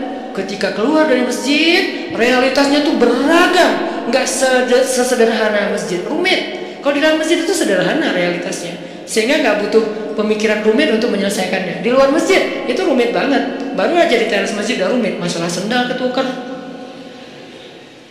Kalau ketukarnya dengan yang lebih bagus sih bukan masalah, nggak akan ngomong, diem aja. Ini masalah ketukarnya dengan yang ya gimana gitu. Nah, akhirnya ini nih yang jadi realitas. Apalagi keluar dari pintu masjid, udah keluar pintu masjid, tangga masjid, keluar tangga masjid, parkiran masjid. Di parkiran udah realitas. Baru datang udah lihat mobil atau motor udah kebaret. Wah nih tadi karena motornya desak-desakan, spion kita lah, atau bodi motor kita yang baru lah udah kecoret-coret, atau mungkin motor kita posisinya kok nggak enak gitu di tengah, kena hujan. Padahal tadi perasaan parkirnya di atasnya ada atas, karena kena hujan jadi basah, padahal habis dicuci segala macam. Itu udah realitas. Sehingga ketika Ibnu Mubarak melihat Fudail bin Iyad asik aja mengajar di dalam masjid, Ibnu Mubarak mengirim surat kepada Fudail bin Iyad yang kemudian jadi nasyid, jadi lagu. Ya abidal haramain, wahai hamba yang beribadah di dua Masjidil Haram. Ya abidal haramain, law absartana la'alimta annaka bil ibadati tal'abu. Wahai orang yang beribadah di dua Masjidil Haram siang dan malam, tahajud, itikaf, tilawah, ngajar ilmu, kalau kamu melihat apa yang kami lakukan di luar sini, maka kamu akan menganggap ibadahmu itu cuma main-main. Padahal udah di Masjidil Haram dan di Masjid Nabawi, tapi masih dianggap main-main. Kalau dibandingkan dengan apa? Dibandingkan dengan dakwah dan jihad. Karena dakwah itu gak sederhana ibadah. Ibadah kita semua yang datang orang-orang udah pada soleh, yang pengen ibadah, gampang diatur. Soft luruskan, lurus nggak? Lurus. Coba suruh luruskan soft di belakang zebra cross. Segampang meluruskan soft di masjid? Enggak, itulah realitas, itu perbandingannya. Kalau kita belum bisa menyuruh masyarakat social behaviornya lurus di belakang zebra cross, berarti kita belum menyelesaikan masalah masyarakat. Berarti belum berdakwah, baru beribadah di dalam masjid. Itu bandingannya, segampang mana? Mana lebih gampang, nyuruh orang lurus di belakang zebra cross apa nyuruh orang untuk ikut imam? Ikut imam. Jangan kalian mendahului atau menyamai gerakan imam. Oke. Allahu Akbar, Allahu Akbar. Pas bangkit dari sujud, Allah. Bacaan imam itu panjang dan makmumnya belum yang benar ya, belum bergerak dari sujud, masih nungguin sampai bar baru dia bar, beres bahasa Jawa. Jadi begitu imamnya Hu Akbar baru makmumnya Allahu Akbar. Gampang nyuruh makmum kayak gitu. Coba jangan menyamai lampu kuning apalagi mendahului. Susah kan? Di traffic light kuning, merah, hijau. Jangan mendahului lampu kuning. Kalau merah mungkin agak gampang. Kuning aja. Di sana udah merah kan, ketahuan tuh ada kayak pantulan cahaya kan ya. Kalau di sana merah kan di sini nggak langsung hijau kan? Di sini mah ada jeda beberapa detik lah. Di sana udah mulai kuning, wah jalan kan ya. Di mana pelajaran soft dan gerakan sholat yang kita katakan jangan menyamai dan mendahului imam. Makanya realitas di dalam masjid dengan di luar itu beda. Sehingga kalau kita nggak pernah keluar dari masjid, kita terkesan idealis, tapi sebetulnya nggak tahu masalah. Begitu juga dunia anak muda. Buat saya selalu respect sama anak muda karena saya ngerasa bahwa anak muda itu aset luar biasa dan di tangan teman-teman nih anak-anak muda nasib Indonesia 10 tahun yang akan datang. Jadi kalau anak muda ini hanya dijadikan objek terus menerus sebagai bahasa judgement, terus gimana nasib Indonesia? Padahal anak muda itulah yang mau ukir banyak sejarah. Jarang sejarah diukir oleh orang tua kan? Rata-rata sejarah itu diukir oleh anak muda. Dalam Islam muncul nama komandan militer paling muda dalam sejarah Islam, namanya Usamah bin, bukan bin Laden, Usamah bin Zaid. Itu beda lagi kasusnya, saya nggak mau mengkomentar. Yang jelas namanya Usamah. Jadi jangan takut dengan nama Usamah. Nama Usamah itu nama sahabat. Bahkan dia adalah cucu angkatnya Rasulullah. Dari anak angkat Rasulullah, walaupun nggak jadi anak angkatnya, itu Zaid bin Harithah, namanya Usamah bin Zaid.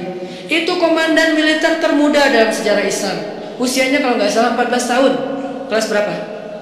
Kelas 2 SMP, memimpin pasukan militer. Bukan naik motor. Nggak mau dibahas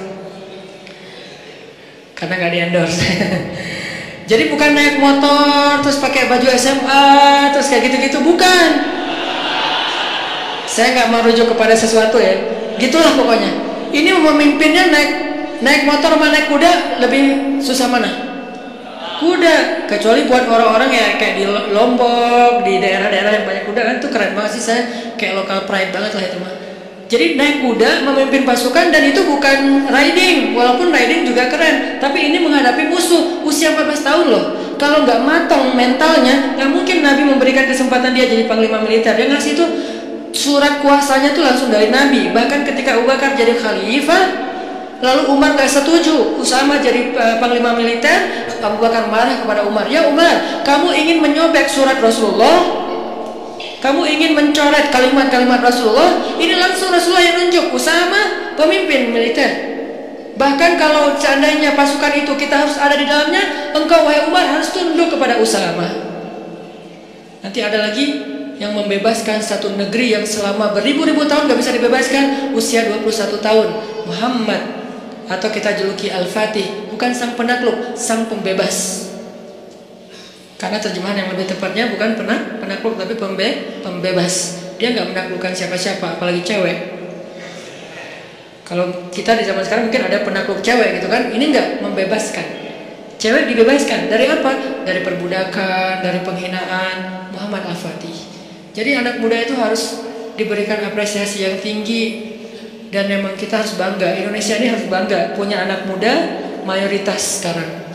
Tahun depan malah 70% penduduk Indonesia anak muda. Berarti kita bangga banget nih, negara dengan penduduk terbanyak anak muda di dunia dan muslim. Ngomong apa tadi teh?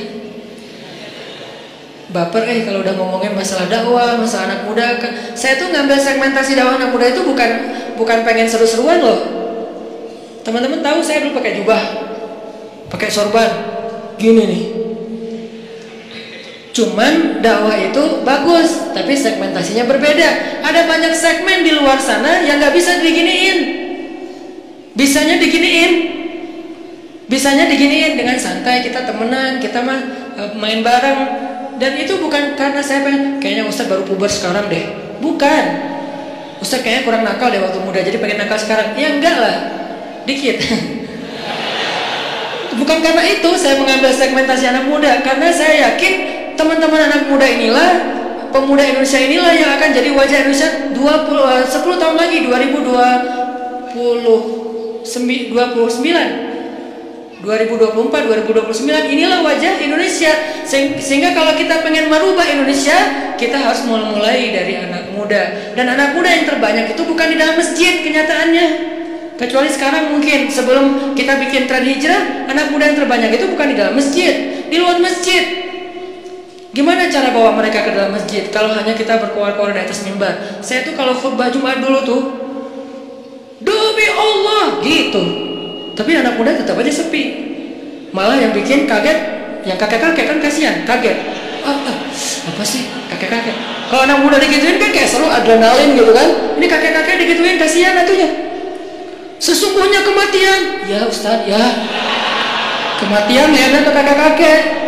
Nah ini udahlah, masa-masa itu saya udah beres. 8 tahun saya dakwah di Bandung dengan cara itu. Sekarang saya pengen segmentasinya jelas anak muda, karena saya berharap lebih ke anak muda. Saya pengen selalu saya share, mimpi kita bersama adalah suatu saat muazzin kita itu adalah wakil pejabat, mau wakil presiden, wakil gubernur, wakil wali kota.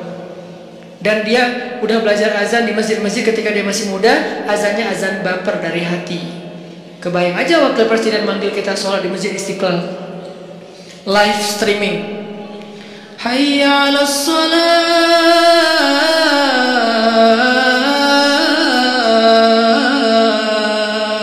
Siapa itu? Pak Wakil Presiden. Wah kan semangat ya se-Indonesia sholat berjamaah subuh ya. As-salatu khairum minan naum. Wah Wakil Presiden bilang sholat lebih baik daripada tidur. Kan keren tuh. Datang anak muda berbondong-bondong ke masjid karena diazanin sama Wakil Presiden. Wibawa banget tuh, izzah. Begitu masuk qamat nih, Allahu Akbar, Allahu Akbar, asyhadu an la ilaha illallah. Wakil Presiden, istawu sufufakum. Siapa? Presiden. Wah keren ya. Allahu Akbar. Presidennya gagah, dia izzah kepada musuh-musuh Allah, tapi rohama ubainahum. Jangan di sini dia bersikap keras. Masa kepada sesama kaum muslimin dia sifatnya asyidda? Kebalik atau ayatnya? Bukankah ayatnya asyidda wal kufar rohama ubainahum? Rohama, bahasa rohama itu apa? Komennya rohama, angger. Komennya rohama, ngomongnya rohama, di grup broadcastnya rohama. Kalau ketemu kaum muslimin itu rohama. Kepada manusia rahmatan lil alamin. Kepada kufar, siapa kufar? Orang yang memerangi mereka, musuh-musuh yang zalim, seperti orang misalnya Israel yang menjajah Palestina, atau orang-orang zalim yang menyakiti kaum muslimin di Suriah, di Yaman, di Irak, di Rohingya. Itu asyidda. Jadi nggak ada salaman sama mereka, pelukan, senyum-senyum, asyidda sama mereka. Kalau ditarik, kita tarik balik, berarti kan dia juara panco ya. Presidennya kan ada tuh presiden narik-narik gitu kan. Nah kalau kita nggak kuat narik kan kayak kalah gitu kan. Alhamdulillah ada presiden kaum muslimin di satu negeri, ditarik nggak bisa. Aduh berat ya udah deh nggak jadi gitu. Ini artinya asyidda, dia tuh syadid izzah, tapi begitu sholat di antara kaum muslimin, Allahu Akbar, di situ nggak perlu nunjukin keras. Alhamdulillahi Rabbil Alamin.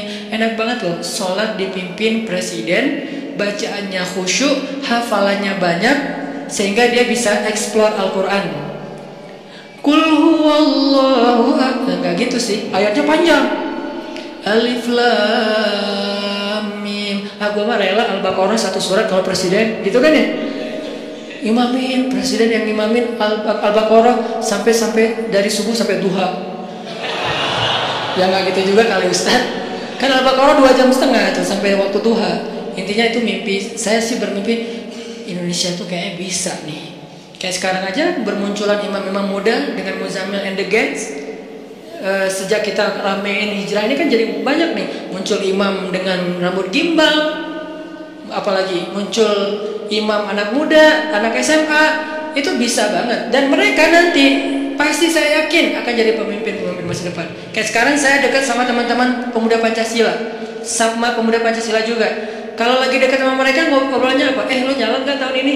Ya insya Allah lo kayaknya masih mau main dulu deh, 5 tahun lagi gua nyalak. Berarti kan anak-anak muda sekarang lintas organisasi, mau dia PP, mau dia Karang Taruna, mau dia komunitas, sebetulnya kan calon pemimpin masa depan kan?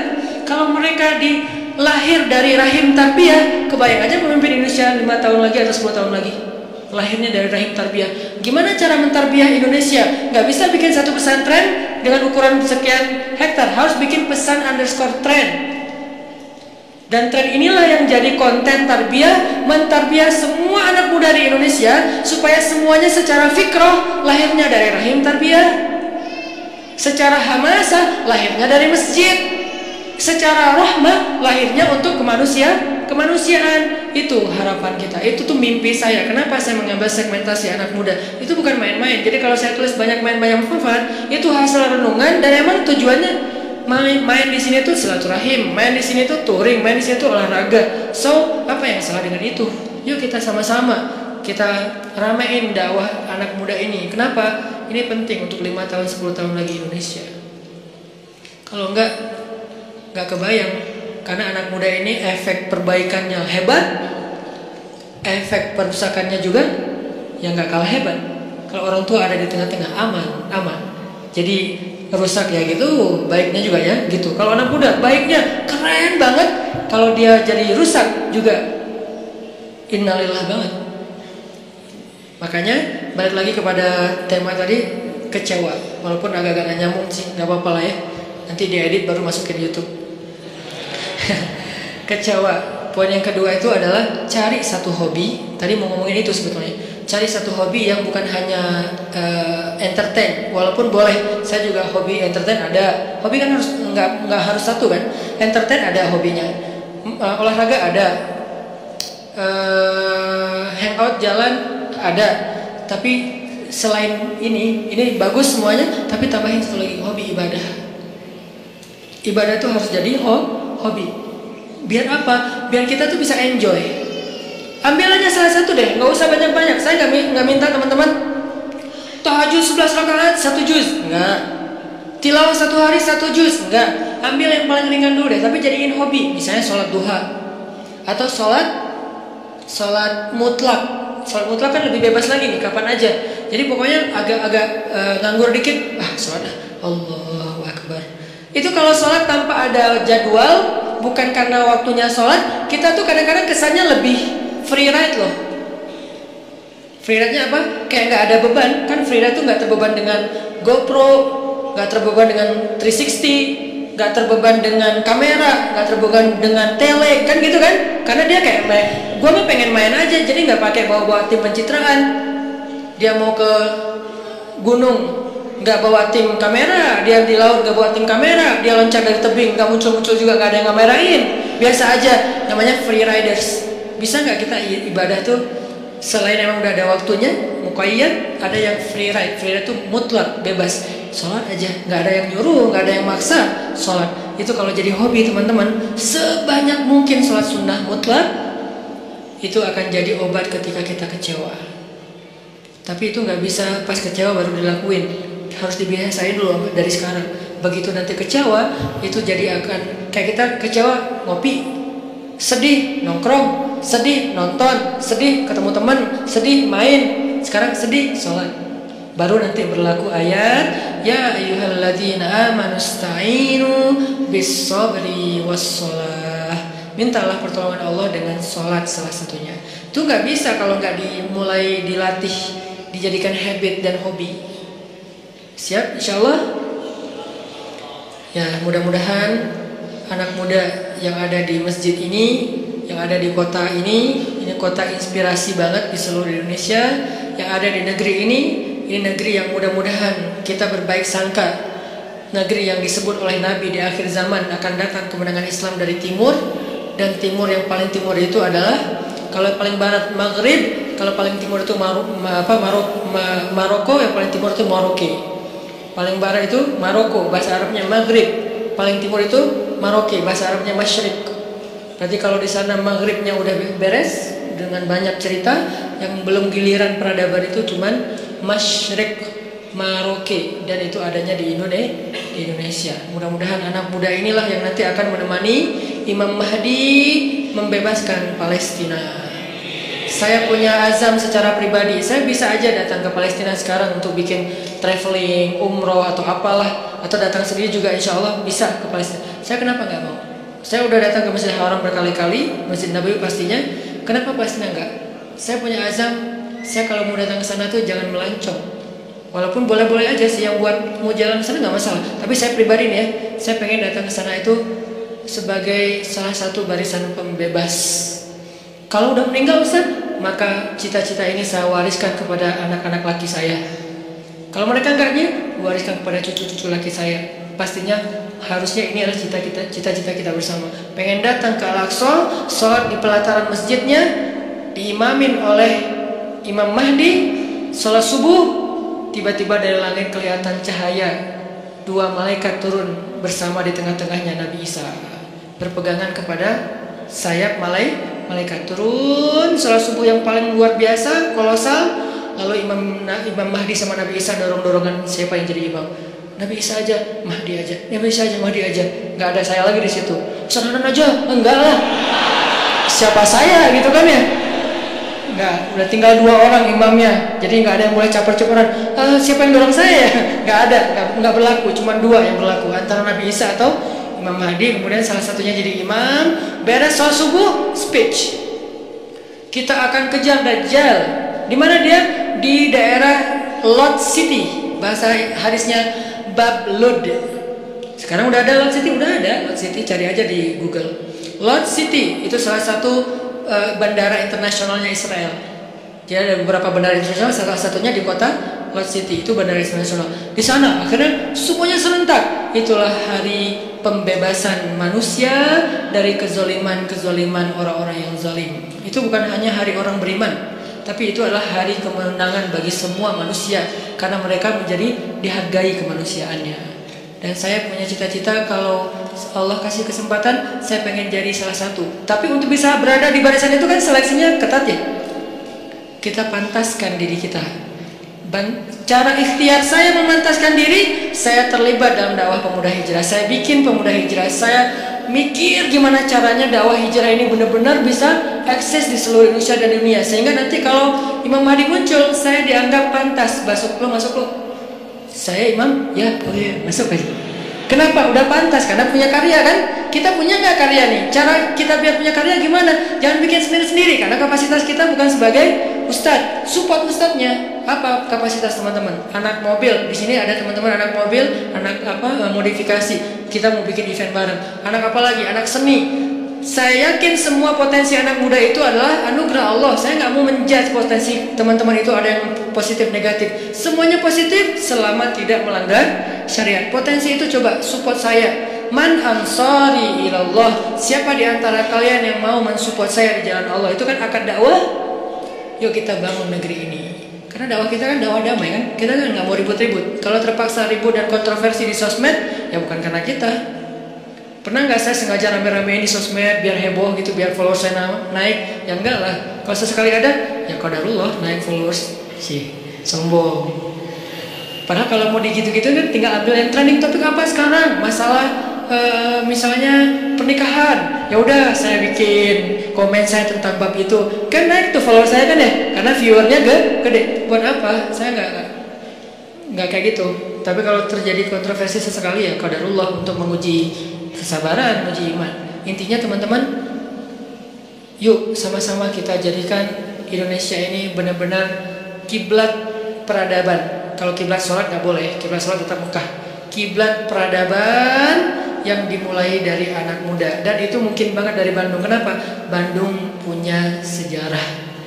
Tinggal kita mengulangi sejarah itu. Apa yang pernah terjadi akan terjadi lagi. Tidak ada yang baru di bawah matahari. Kata siapa Ustaz? Lupa, saya cari aja di Google. Mudah-mudahan bermanfaat. Oke, mudah-mudahan apa yang tadi kita dapatkan bisa jadi tambahan iman, memperbaiki akhlak, membuat kita lebih semangat lagi tongkrong dalam majelis ilmu. Dan saya titip satu hal, anak muda ayo bangkit bersama, bangkit dengan bersatu. Jangan sampai urusan politik 2019 April memecah belahkan anak muda. Nggak boleh. Kita boleh beda pilihan, tapi kita nggak boleh saling mencela dan berpecah belah. A'udzubillahi minasyaitonirrajim. Bismillahirrahmanirrahim. Alhamdulillahi rabbil alamin. Alhamdulillahi rabbil alamin. Hamdan yuwafi ni'amahu wa yukafi'u mazidah. Ya Rabbana lakal hamdu kama yanbaghi li jalali wajhikal karim. لجلال وجهك الكريم وعظيم سلطانك. اللهم أنت السلام ومنك السلام وإليك يعود السلام. فحينا بالسلام وأدخلنا الجنة دار السلام. تباركت ربنا وتعاليت يا ذا الجلال والإكرام. اللهم صل وسلم وبارك على سيدنا محمد وعلى آله وصحبه أجمعين. Duhai Allah yang maha pengasih lagi maha pemurah. Duhai Allah yang maha baik dan maha pengertian. Duhai Allah yang maha lembut dan maha santun. Duhai Allah yang maha mengetahui dan maha bijaksana. Inilah kami hamba-hambamu ya Allah, datang ke sini untuk berpasrah kepadamu ya Allah. Kami serahkan pikiran kami untuk Engkau tuntun kepada ilmu yang benar. Kami serahkan lisan kami agar bisa bertutur dan berzikir dengan nama-Namamu yang mulia. Kami serahkan telinga kami agar mampu mendengar ayat-ayat dan hikmah-hikmah tentang kebesaran-Mu. Kami serahkan tangan kami agar mampu bermanfaat dan memberi sesuatu yang bisa menyelesaikan urusan hamba-hamba-Mu. Kami serahkan kaki kami agar mampu melangkah berjalan menuju rumah-Mu dan tempat-tempat yang Engkau ridhoi. Kami serahkan hati kami ya Allah, agar hanya yakin kepadamu, agar Engkau penuhi hati itu dengan cinta terhadap akhirat melebihi terhadap dunia, agar Engkau jadikan hati itu bergetar ketika namamu disebutkan, agar hati itu merasa menyesal terhadap dosa-dosa di masa lalu, agar hati itu dipenuhi dengan iman. Kami serahkan hidup kami agar Engkau tuntun kepada takdir-takdir baik yang Engkau putuskan untuk kami. Kami percaya ya Allah, Engkau tidak pernah menginginkan keburukan untuk hamba-Mu. Engkau tidak pernah sengaja memberikan musibah kepada hamba-Mu. Engkau tidak pernah sengaja menyakiti hamba-Mu. Engkau tidak pernah sengaja membalas hamba-Mu dengan kemurkaan-Mu. Karena kami yakin rahmat-Mu mendahului marah-Mu, kasih sayang-Mu mendahului amarah-Mu, sifat kasihan-Mu mendahului murka-Mu. Engkau tidak mungkin marah kepada hamba-Mu sebelum Engkau sayang kepada dia. Engkau tidak mungkin murka kepada hamba-Mu sebelum Engkau kasihan kepada dia. Engkau tidak mungkin mengambil nikmat dari hamba-Mu sebelum Engkau berlimpahi dia, ya Allah. Karena sesungguhnya rahmat-Mu lebih luas daripada kemarahan-Mu. Kami berserah kepada-Mu, ya Allah. Kami serahkan diri kami, hidup kami, jiwa kami hanya kepada-Mu, ya Allah. Tuntun kami ke arah yang Engkau kehendaki. Kami pasrah, kami ikut, ya Allah. Karena kami yakin Engkau tidak mengarahkan dan menuntun hamba-Mu kecuali kepada kebaikan di dunia dan akhirat bagi kami. Kami pasrah, ya Allah, terhadap keputusan-keputusan-Mu tentang sekolah kami, tentang kuliah kami, tentang pekerjaan kami, tentang usaha kami, tentang pertemanan kami, tentang perasaan cinta kami, tentang hubungan kami dengan seseorang yang istimewa bagi kami, tentang keluarga kami, tentang segala sesuatu tentang kami pasrah kepada-Mu. Tuntun kemanapun Engkau kehendaki, ya Allah, karena kami yakin semuanya baik. Tidak ada yang datang dari-Mu kecuali kebaikan, ya Allah. Inilah kami hamba-hamba-Mu, datang belajar di sini untuk bisa benar-benar istislam dan tawakal kepada-Mu. Benar-benar menjadi hamba yang inna salati wa nusuki wa mahyaya wa mamati lillah. Benar-benar ingin belajar iyyaka na'budu wa iyyaka nasta'in. Benar-benar ingin belajar menjadi hamba yang wa ma khalaqtul jinna wal insa illa liya'budun. Bimbing kami, ya Allah, agar kami bisa menjadi seperti itu. Jangan biarkan ada satu detik dalam hidup kami yang berjalan tanpa ada nama-Mu. Jangan biarkan satu detik pun dalam hidup kami, dalam waktu kami habiskan bukan karena-Mu. Jangan biarkan sejengkal tanah kami berjalan kecuali berjalan ke arah-Mu. Jangan biarkan satu pun ide yang kami pikirkan kecuali tentang kebesaran-Mu. Jangan biarkan satu rasa kami rasakan di dalam dada kecuali kagum kepada-Mu. Tuntun kami, ya Allah. Ajarkan kami, ya Allah. Kami sudah pasrah. Kami lelah dengan hidup pilihan kami sendiri selama ini, ya Allah.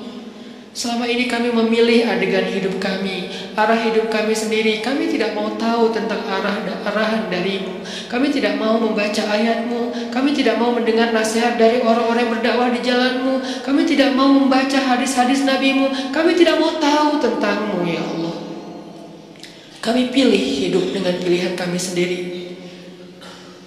seolah-olah kami lebih tahu daripada Engkau. Seolah-olah kami lebih mengerti yang mana baik dan mana buruk untuk diri kami daripada Engkau. Seolah-olah kami tahu segalanya, ya Allah. Kami pilih pilihan hidup. Kami tentukan sendiri segalanya. Kami percaya tanpa-Mu kami bisa, sehingga kami jarang bahkan hampir tidak pernah berdoa. Tapi pada akhirnya kami sadar pilihan itu membawa kami kepada kecelakaan. Pilihan itulah yang menuntun kami kepada dosa-dosa, yang dengan dosa-dosa itu tertutup hati kami, yang dengan dosa-dosa itu membuat kami jauh dari-Mu, yang dengan dosa-dosa itu kami kehilangan nikmat ibadah dan tidak pernah merasa bahagia. Mungkin kami dapatkan harta, tapi kami tidak bahagia. Mungkin kami punya pasangan, tapi kami tidak akur. Mungkin kami punya keluarga, tapi semuanya sibuk sendiri-sendiri dan kami tidak utuh. Karena kami menentukan hidup kami sendiri dan tidak meminta bimbingan-Mu, ya Allah. Kami lelah dengan itu. Kami pasrah. Kami ingin kembali kepada-Mu. Pilihan-pilihan kami sudah kami tinggalkan. Pilihan-pilihan kami sudah kami abaikan. Kami tidak ingin lagi terjebak seperti dulu, ya Allah. Bertahun-tahun hidup kami sia-sia. Kami ingin Engkau yang memilihkan hidup untuk kami, ya Allah. Kami ingin Engkau yang memilihkan apa yang terbaik bagi kami, ya Allah.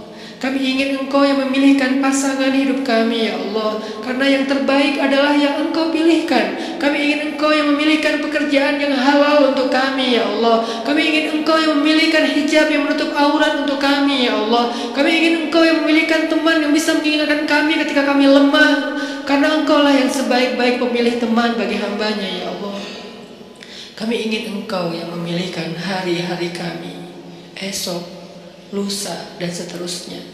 Pilihkanlah untuk kami. Kami ikut, ya Allah. Jika Engkau panggil kami, lapangkan dada kami untuk bisa menerima panggilan itu dengan lega. Hayya 'alas shalah.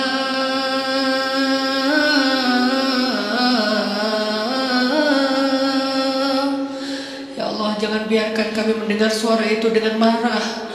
Jangan biarkan kami mendengar suara itu dengan terbeban.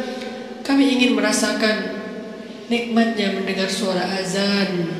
Kami ingin merasakan hati kami bergetar ketika mendengar namamu disebutkan. Kami ingin merasakan panggilan itu adalah panggilan terindah, senandung terindah yang pernah kami dengar.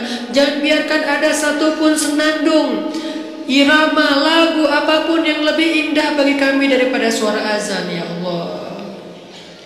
Ya, kami berhibur dengan lagu-lagu. Kami berhibur dengan senandung-senandung manusia. Tapi kami tidak mau senandung itu mengalahkan suara azan. Celaka kami jika kami mengganti suara azan dengan hiburan-hiburan makhluk, ya Allah. Itu hanyalah kesenangan sesaat. Tetapi hiburlah kami dengan suara azan dan bacaan Al-Quran. La uqsimu biyaumil qiyamah. Hibur kami dengan ayat itu, ya Allah. Fabiayyi ala'i rabbikuma tukadziban.